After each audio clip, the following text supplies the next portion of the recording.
찬양을 통하여 여러분들이 감동받으시고 하나님께 영광 돌리면서 하시는 그 아멘 소리가 이재숙 집사님이 노래 잘 부르는 줄은 알았는데 이 정도로 잘 부르는 줄은 몰랐다. 이제 그런 것 같아요.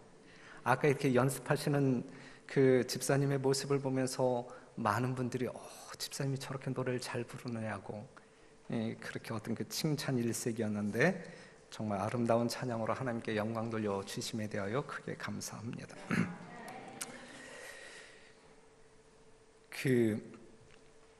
내일은 우리가 예고되어진 대로 성만찬 예식을 거행합니다. 그래서 오늘 이 시간에는 시대의 소망 72장에 있는 말씀을 미리 땡겨서 함께 연구하는 시간을 갖도록 하겠습니다. 나를 기념하여라고 하는 제목인데, 먼저 여러분, 이 시간에 우리가 지금 살펴볼 때에 성만찬 예식의 근원은 어디인가? 성만찬 예식의 근원은 무엇인가? 우리가 살필 때에 하나님께서 창조하신 인간이 범죄한 이후에 생겨난 제도 가운데 우선적인 제도가 무엇이냐면 희생제사 제도입니다. 이 부분에 대해서 부조와 선지자에는 어떻게 말씀하고 있냐면,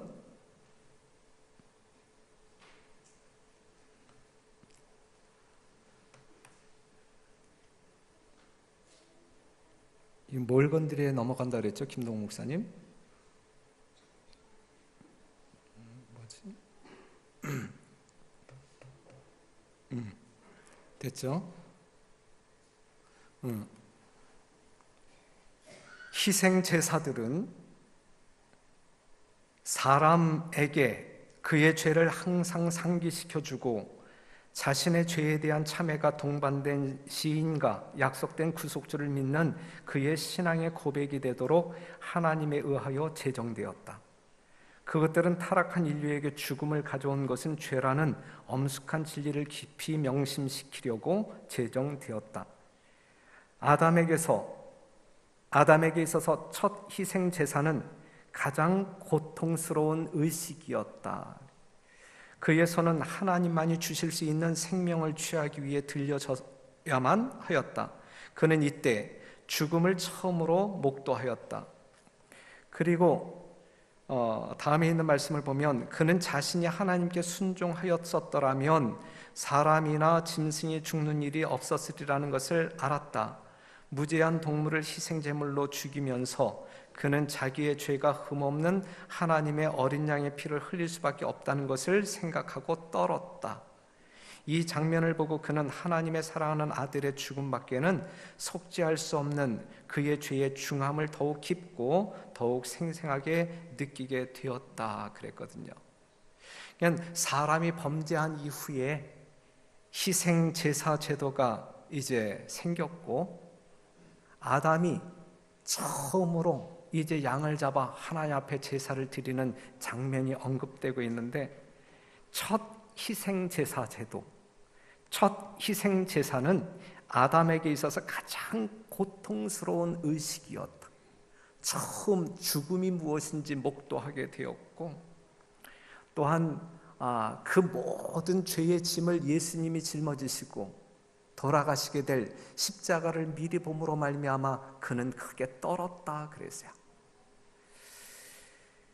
요것이 이제 가인과 아벨의 대를 이어서 이제 여러분들이 아시는 바대로 창세기 4장에 있는 말씀을 통하여 여러 가지 교훈을 얻는데, 그 교훈 중에 하나가 뭐냐면 희생제도의 올바른 준수가 무엇인지를 깨닫게 하고, 여러분들이 올바른 준수를 통해서 구속의 경륜을 이해할 뿐만 아니라 구속을 이루라고 하는 그러한 기별을 우리에게 주십니다. 그러면서 출애굽기 12장 1절부터 보게 되면 여러분들이 잘 아시는 대로 애굽의 장자 재앙이 선언되어지고 이스라엘 백성들에게 양 잡아 그 피를 문설주에 뿌리라고 하는 그러한 하나님의 명령에 의하여 희생 제도를 통하여 구속의 실체가 무엇인지 극명하게 예시로 보여줍니다. 어린 양이 피 흘려 죽음으로 말미암아 그 피의 공로로 죽어야 할 사람들이 심판에서 면제받고 영원히 살 수 있다라고 하는 사실을 이제 이러한 역사적인 사건을 통하여 우리에게 일깨워 줍니다. 그러면서 하나님의 백성들은, 구원을 갈망하는 사람들은 4,000년 동안 이러한 제사를 하나님께 드리면서 경건한 예배자들이 되지요. 그리고 예수님 당시 그들은 여전히 조상들이 이러한 의미를 새기면서, 또한 그러한 믿음을 통하여 구원을 확신하면서 지켜오던 유월절을 여전히 지킵니다. 어린 양 예수 그리스도가 있는 그 시대에 이제는 모형이 아닌, 상징이 아닌 원형 실체이신 예수 그리스도가 존재하는 그 시대에 그 예수님이 지켜보고 있는 그러한 상황 가운데에서 그들은 유월절을 지킵니다. 어린 양이 제물로 드려졌죠. 하지만 그것이 전부였습니다. 그 당시의 문제는 어린 양을 잡아서 제물로 드리고 유월절 지키는데 그것이 전부였어요. 그들이 드리는 예식 가운데 구주가 없었고 구원이 경험되어지지 않았어요. 껍데기만 있었단 이야기입니다. 원형이신 예수 그리스도가, 희생 제물의 원형이신 예수 그리스도가 그 의식을 끝내버립니다. 십자가에 달려 돌아가심으로 말미암아 그 의식을 끝내버립니다. 그리고 십자가의 죽음으로 말미암아 인류의 구속을 완성하신 예수님께서는 그것을 기념하도록 명하셨어요. 그것이 고린도전서 11장 23절에서 26절에 있는 말씀입니다. 내가 너희에게 전한 것은 주께 받은 것이니 곧 주 예수께서 잡히시던 밤에 떡을 가져사 축사하시고 떼어 가라사대 이것은 너희를 위하는 내 몸이니 이것을 행하여 나를 기념하라 하시고, 식후에 또한 이같이 잔을 가지시고 가라사대 이 잔은 내 피로 세운 새 언약이니 이것을 행하여 마실 때마다 나를 기념하라 하셨으니 그랬거든요.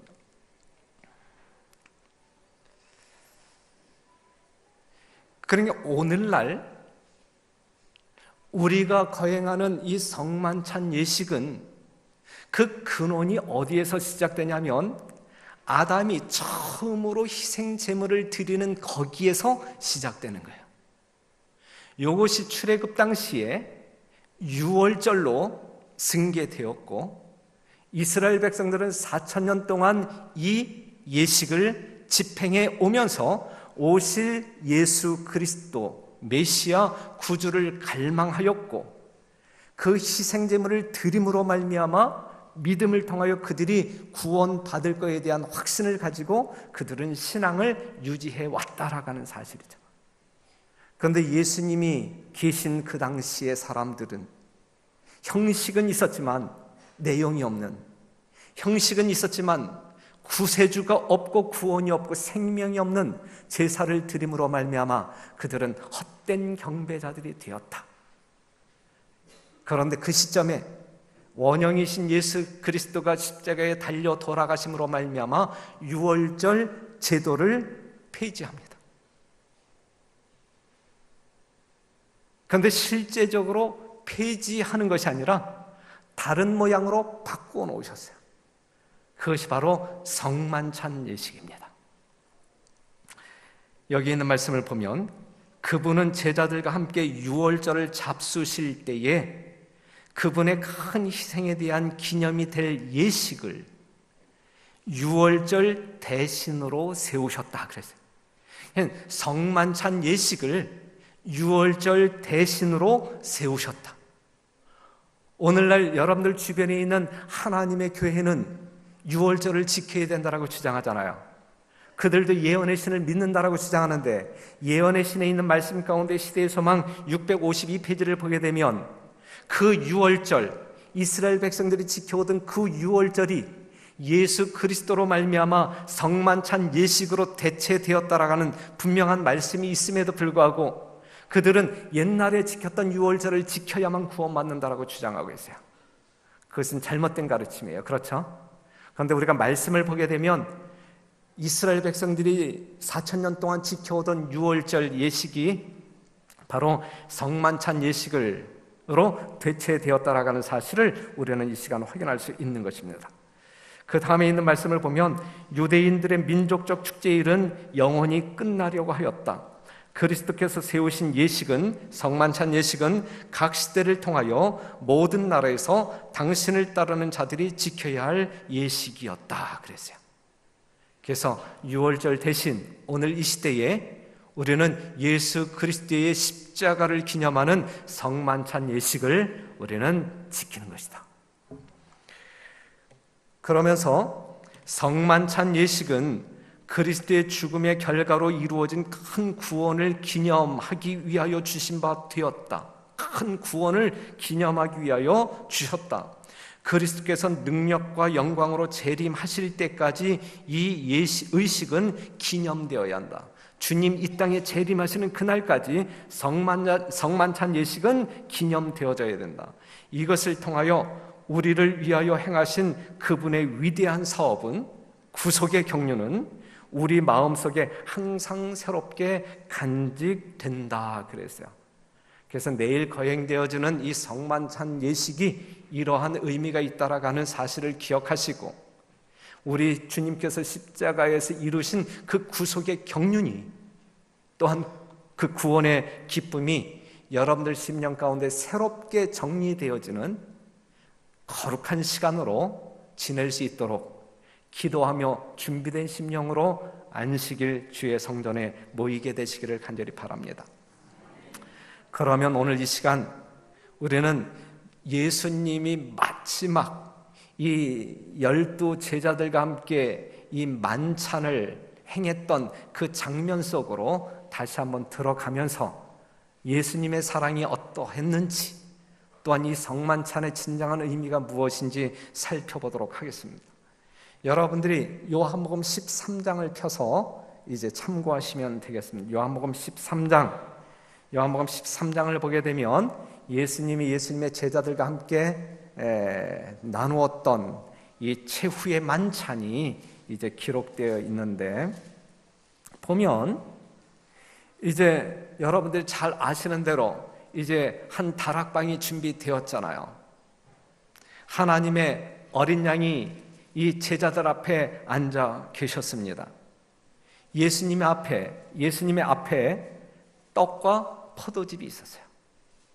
그런데 그 떡과 포도즙은 아시는 바대로 예수님께서 십자가에 달려 돌아가심으로 말미암아 찢겨진 몸과 흘리신 보혈을 상징하고 있었습니다.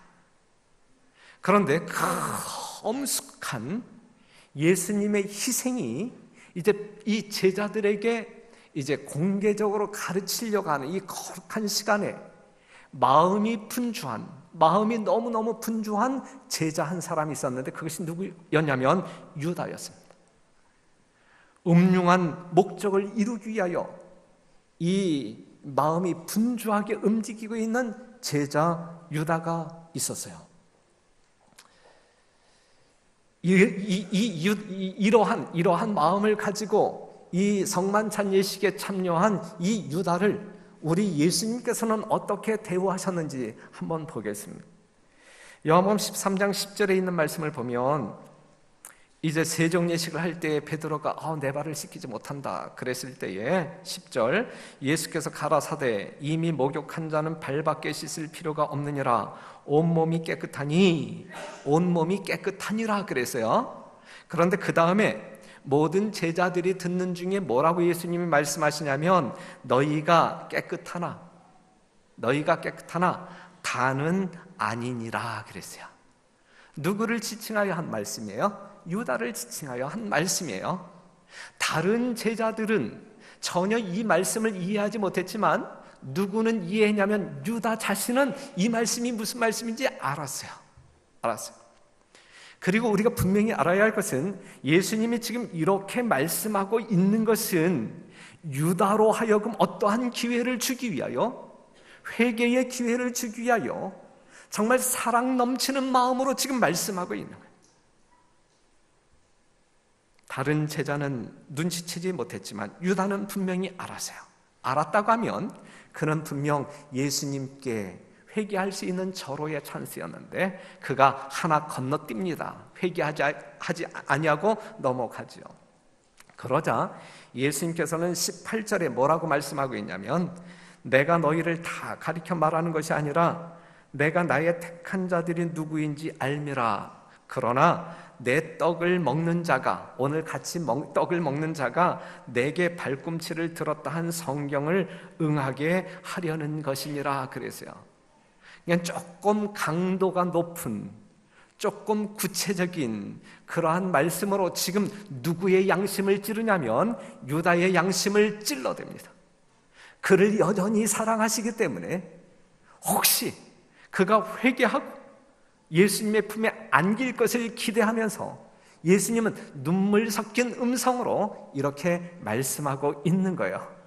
하지만 다른 제자들이 알지 못하는 중에 유다는 분명 이 말씀이 누구를 지칭하는 말씀인지 알았지만, 그리고 지금 예수님이 어떠한 의도로 이렇게 말씀하고 있는지 알았지만, 지금 예수님께서 자기를 향한 사랑이 어떻게 전하여지고 있는지 알았지만 그의 마음은 요동치 않습니다.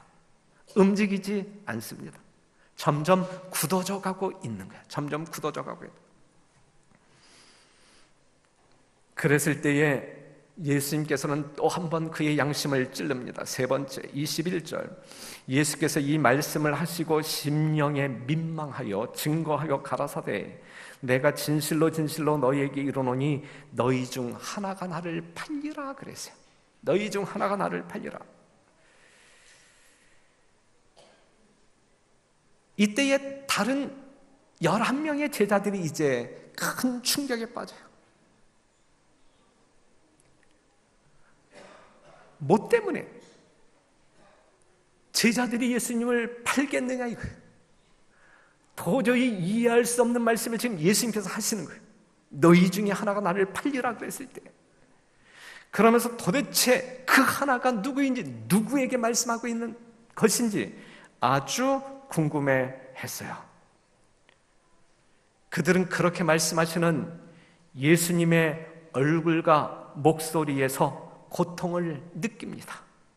제자들 마음 가운데 그가 누구를 말하는 것인지 알아채지 못해요. 하지만 유다는 더욱더 분명하게 그것이 누구인지를 알았어요. 너희 중에 하나가 나를 팔리라 그랬을 때 그것이 자기 힘을, 그리고 예수님께서 지금 어떠한 의도로 그렇게 말씀하고 있는지 분명히 알았단 말이죠. 하지만 여전히 유다의 마음은 움직이지 않아요. 그 마음은 점점 굳어져 가고 있는 거예요. 그랬을 때에 다른 11명의 제자들은 혹시 내가 조금이라도, 먼지만큼만이라도 예수님을 대적하는 마음을 품고 있지 않았나? 지금 내 마음을 들여다볼 때에 그러한 마음을 품고 있는 건 아닌가? 그러면서 자기들의 마음을 성찰합니다. 그래서 정말 두렵고 떨리는 마음으로 주여 내니이까, 주여 내니이까. 모든 제자가 그렇게 이야기하죠. 그러면서 마지막으로 주여 누굽니까 도대체? 그 하나가 도대체 누구입니까? 그랬을 때에 예수님께서 이렇게 대답하여 가라사대 나와 함께 그릇에 손을 넣는 그가 나를 팔리라. 그때 누구의 손이 그릇에 들어갔냐면 유다의 손이 들어갔어요.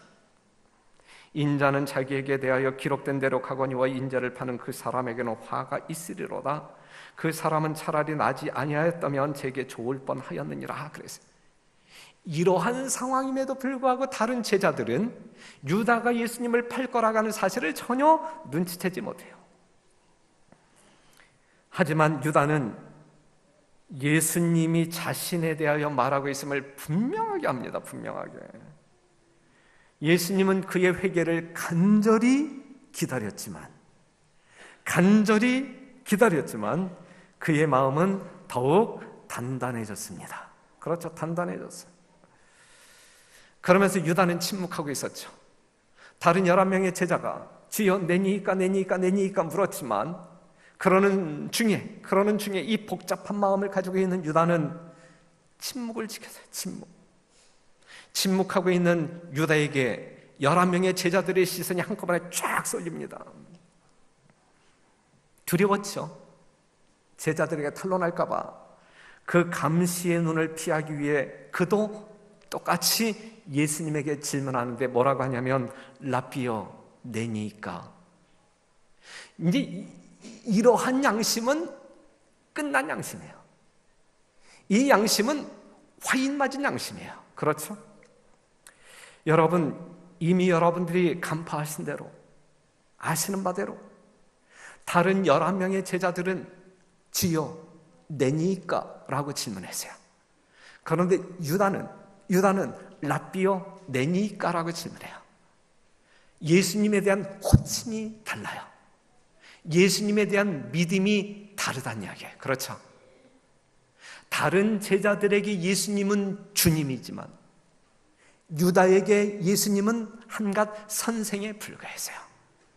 사랑하는 성도 여러분, 오늘 여러분들에게 예수님은 누구입니까? 여러분들에게 예수님은 누구입니까? 여러분들을 죄 가운데서, 죽음 가운데서 넉넉히 구원하시기에 넉넉한 사랑과 능력이 있으신, 그리하여 이미 사망 가운데 있는 여러분들을 생명으로 옮겨놓은 그 구주이십니까? 아니면 세상 사람들이 이야기하는 것처럼 위대한 선생에 불과합니까? 분명 안식일의 주인 되신 예수님이 오늘 여러분들의 심령 가운데 자리 잡게 되기를 바라고, 영원토록 우리 예수님, 여러분들의 주님으로 존재하여 여러분들의 구속을 주님 오시는 그날까지 책임지게 되기를 간절히 바랍니다. 라비어 내니까. 회개하려고 노력하는 대신에 유다는 자기 자신을 위장하려고 노력했어요.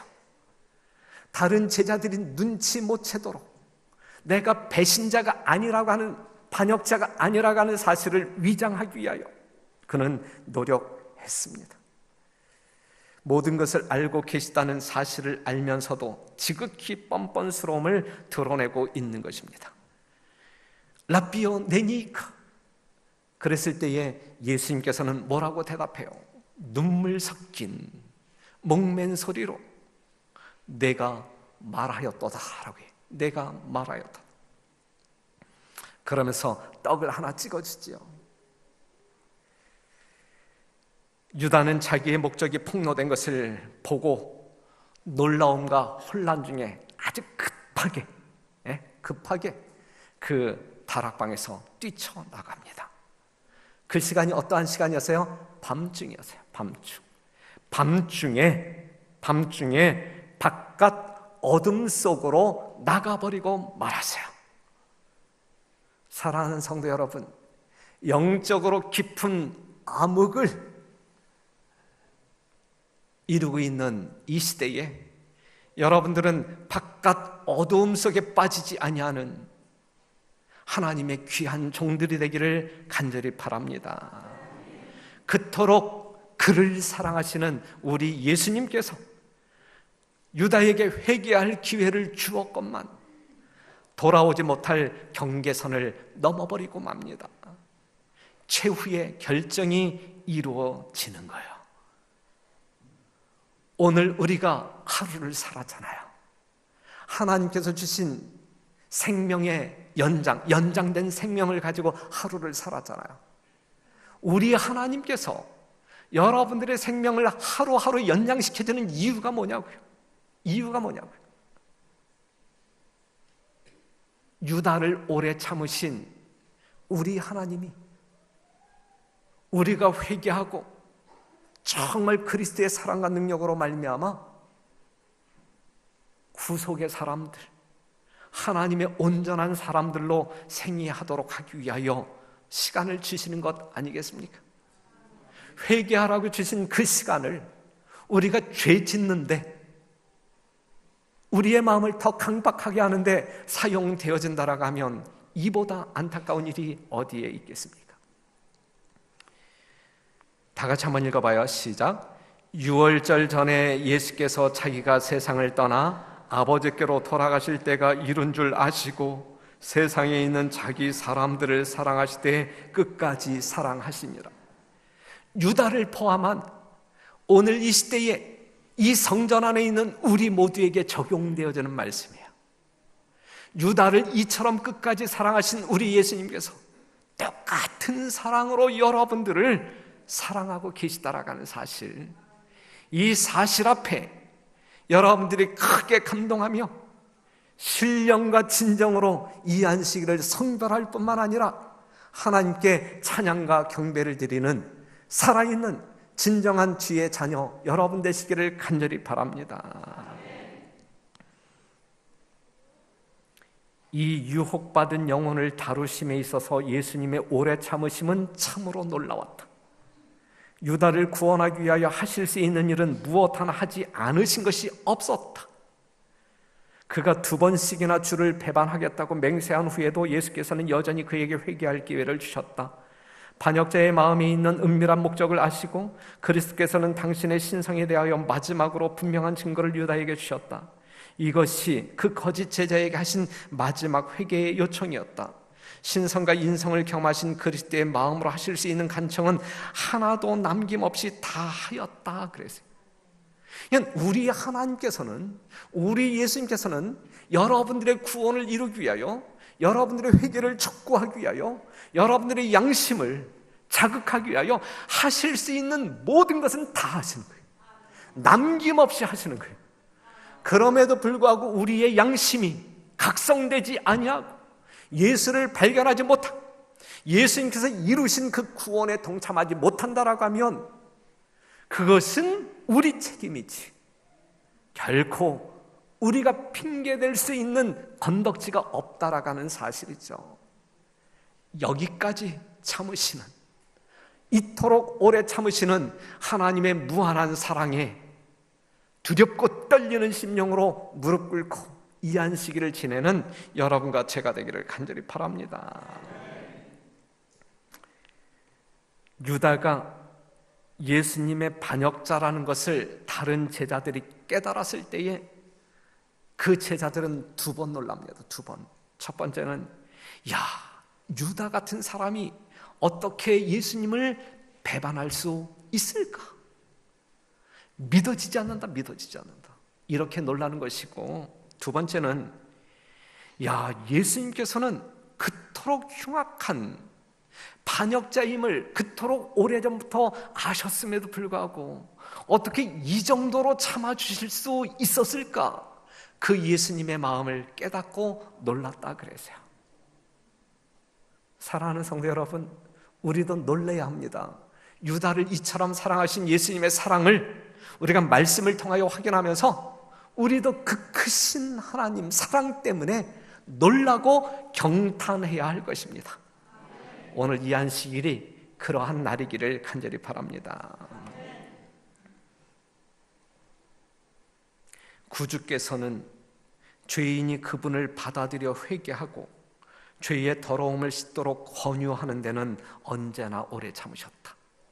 유다를 참으신 똑같은 마음으로 오늘 여러분들을 참으신다라고 하는 사실을 기억하시면서 이러한 은혜의 기회를 우리에게 주신 하나님께 감사하면서 오늘도 철저하게 회개하고 내일 성만찬 떡을 먹기 전 세종예식을 할 때 더 철저하게 회개하고, 그래서 성만찬 예식이 거룩한 예식이 될 수 있도록 정말 구원의 기쁨 가운데 여러분들이 동참할 수 있는 거룩한 예식이 되기를 간절히 바랍니다. 그렇다고 하면 성만찬 예식에는 누가 참여할 수 있을까? 이 자격은 어떻게 주어지는 것일까? 시대의 소망 656페이지에 있는 말씀 보면 그리스도의 모본은 성만찬 예식에 사람들을 제외시키는 것을 금하신다. 그냥 성만찬 예식에 참여하지 못할 사람은 없다라고 하는 이야기예요. 시대의 소망에 있는 말씀이에요. 합당치 못한 어떤 사람이 참석하였다는 이유로 아무라도 참석을 거부하지 말 것이다. 비록 부적당한 마음과 손이 의식을 집행할지라도 그리스도께서는 당신의 자녀들을 섬기려고 그곳에 계신다 그랬어요. 예수님의 십자가가 분명하게 증거되어지는 이 성만찬 예식에 여전히 죄 가운데 있는 사람들일지라도 그 성만찬 예식에 참여하여 예수님의 진정한 구속의 무한한 사랑을 깨닫는 가운데 용서받을 수 있는 기회와 구원받을 수 있는 기회를 제공해야 된다라고 이야기하고 있는 것입니다. 하지만 이러한 사람들은 제외됩니다. 이제 내가 너희에게 쓴 것은 만일 어떤 형제라 일컫는 자가 음행하거나 탐남하거나 우상숭배를 하거나 후욕하거나 술 취하거나 토색하거든 사귀지도 말고 그런 자와는 함께 먹지도 말라. 공개적인 이미 드러난 이러한 죄인들은 성만찬 예식에 참여할 수 없다라고 고린도서 5장 11절에 말씀하셨고, 이 말씀을 시대의 소망에서 다시 한번 확인합니다.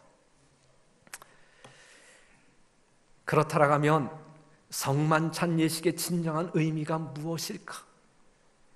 일단 대표적인 두 가지 의미를 여러분들에게 제시한다고 하면, 첫째는 예수님께서 구주가 되심을 서약하는 예식이다. 그렇기 때문에 성만찬 예식에 참여함으로 말미암아 우리 예수님이 구주이심을 확인하는 그러한 시간이 되어야 합니다. 그러한 사실이 확인되어질 때에 우리는 무거운 십자가의 짐을 짊어진 그늘 가운데, 근심 가운데 있는 사람들이 아니라 이미 우리는 죄의 짐에서 노임을 받은, 사망에서 노임을 받은 구원받은 자, 그렇기 때문에 그늘이 아닌 빛 가운데 거하는 자기 자신을 발견하고 무한한 기쁨을 만끽하는 그러한 예식이 성만찬 예식이에요. 성만찬 예식. 그래서 요한복음 14장 27절 평안을 너희에게 끼치노니 곧 나의 평안을 너희에게 주노라. 내가 너희에게 주는 것은 세상이 주는 것 같이 아니하니라. 너희는 마음에 근심도 말고 두려워하지도 말라. 하나님께서 주시는 예수 그리스도의 십자가를 통하여 이미 여러분들에게 허락되어진 하늘의 평안을 만끽하면서 세상 사람들에게 경험되어지는 두려움과 근심 가운데서 노임을 받고 우리가 마음껏 기뻐할 수 있는 그러한 예식이 성만찬 예식이다. 그러한 것들을 경험하는 여러분 되시기를 바랍니다. 그러면서 성만찬 예식은 그리스도의 재림을 가리킨다. 그리스도의 재림을. 아까 이미 우리가 읽었지만 마태복음 26장 27절에 있는 말씀을 보게 되면 잔을 가지사 살해하시고 29절 그러나 너희에게 이르노니 내가 포도나무에서 난 것을 이제부터 내 아버지의 나라에서 새 것으로 너희와 함께 마시는 날까지, 재림하시는 그날까지 마시지 아니하리라. 이 성만찬 예식 가운데 어떠한 의미가 담겨져 있냐면 예수님의 재림, 예수님의 재림. 고린도전서 11장 26절 너희가 이 떡을 먹으며 이 잔을 마실 때마다 주의 죽으심을 오실 때까지 전하는 것이라. 예수님의 재림. 그래서 그리스도께서는 우리를 위한 하나님의 사랑을 깨닫도록 하시고자 이 예식을 제정하셨다. 그리스도를 통하지 않고는 하나님과 우리 영혼과의 연합이 있을 수 없다. 형제와 형제 사이의 연합과 사랑은 그리스도의 사랑으로 말미암아 영원히 굳게 되어야 했다 그랬어요. 성도 여러분, 여러분들이 성만찬 예식 해마다 그리고 1년에 몇 번씩 참여하잖아요. 그리스도의 사랑으로 말미암는 연합이 이루어져야 돼요. 이루어져야 돼요. 우리가 안식일의 가장 중요한 준비는 불화한 형제들끼리 화해하는 거예요. 목욕탕에 가서 몸을 닦는 것보다 먼저 해야 할 일이 있다고 하면 불화한 형제들끼리, 성도들끼리 화해하는 것이 안식일 준비의 으뜸입니다. 그렇죠?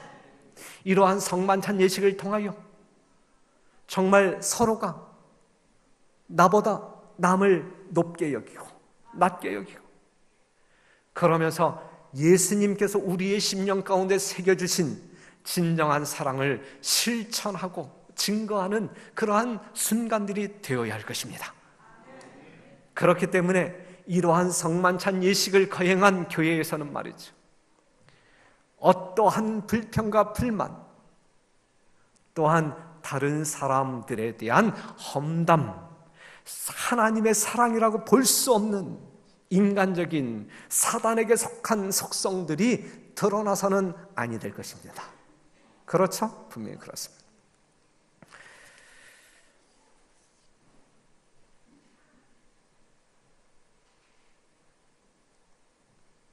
요한복음 6장 54절 57절에 있는 말씀, 그리고 마태복음 26장 26절에 있는 말씀을 보면 저희가 먹을 때에 예수께서 떡을 가지사 축사하시고 떼어 제자들을 주시며 가라사대 뭐 하라 그랬어요? 받아 먹으라 그랬어요.